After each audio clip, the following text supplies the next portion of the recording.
All right, we're going to dilate a point that is not being dilated around the center of the origin. So we're going to dilate the point to -3, -5 by a factor of 2 around the center of dilation at the point 2, -3.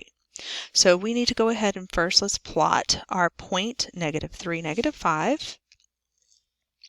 And let's see, -3, 2, 3.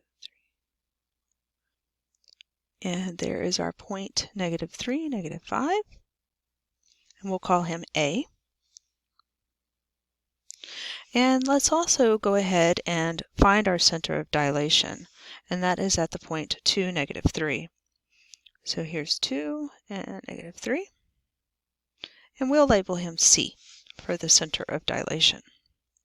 All right, so now what we need to do is consider the distance between these 2 points, and then we will apply the factor by 2.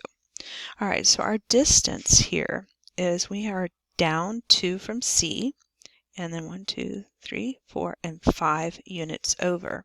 We need to, so I'm going to write that down. We're going down by 2 and left by 5. All right, that's just so I don't forget. But we need to repeat this 2 times because it's the factor of 2. So we can go down by 2, left by 5, and then we're going to repeat that. Down by 2, left by 5. And there is our new point. So this would be A prime, and that is at, see, -8 and -7. All right, so that's one way to do it. But what if we had a scale factor of maybe, let's say, 5?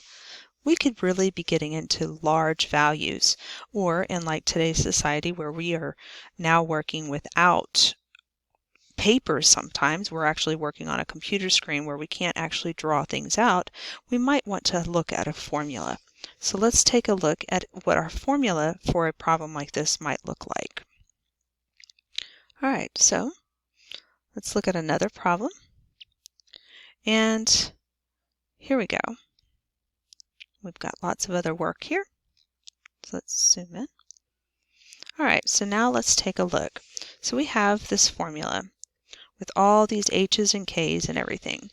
This is a very common pattern for upper level math. We like to call our centers and identify them as HK.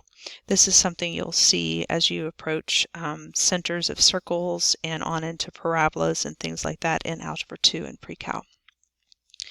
So let's go ahead and take a look at our formula here. So again, we're going to dilate the point -1, 1 by a factor of 3, and we want to do it around the center of dilation at the point -4, -2. So once again, our center of dilation is going to be our HK. So by identifying those things, we're going to say H is a -4 and K is a -2. Let's not lose our negatives here. Our original point is that point -1, 1. So that's meaning that X is going to be -1 and our Y is going to be +1. Our scale factor, and those of y'all that have been around with me, I usually would refer to it as SF for a scale factor. In this formula, we are calling it T. That is going to be the same thing. And our T value, our scale factor, is 3. Sometimes we use the letter K for scale factor. I've seen it used that way. Sometimes people use the letter S.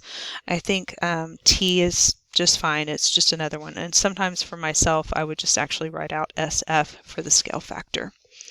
All right, so once again, just like in our previous example, we're moving the distance that's given. And if you kind of notice here, X minus H, that's our distance. And you should recognize that from just finding the absolute value distance of a vertical or horizontal movement on a coordinate grid.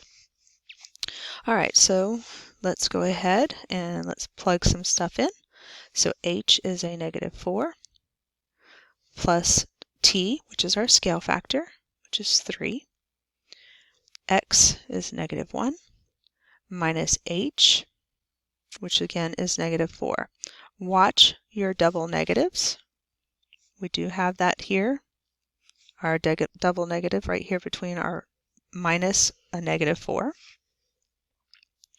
For k, we have negative 2, plus our scale factor of 3. Y, which is 1, minus, again, our k is a negative as well, so it's minus a negative 2. And from here, we're just going to simplify. Again, follow your order of operations. So negative 4 plus 3. Negative 1 plus 4 is 3. We could go ahead and just simplify the x's. So negative 4 plus 9. And that's going to give us 5. Then we can do the same over here. And that's going to be a negative 2 plus 3. Again, remember order of operations. And we also have a double negative. And we end up with 3. So negative 2 plus 9. And we get 7. So our point, our new point, is going to be the point 5, 7. Hope that helps.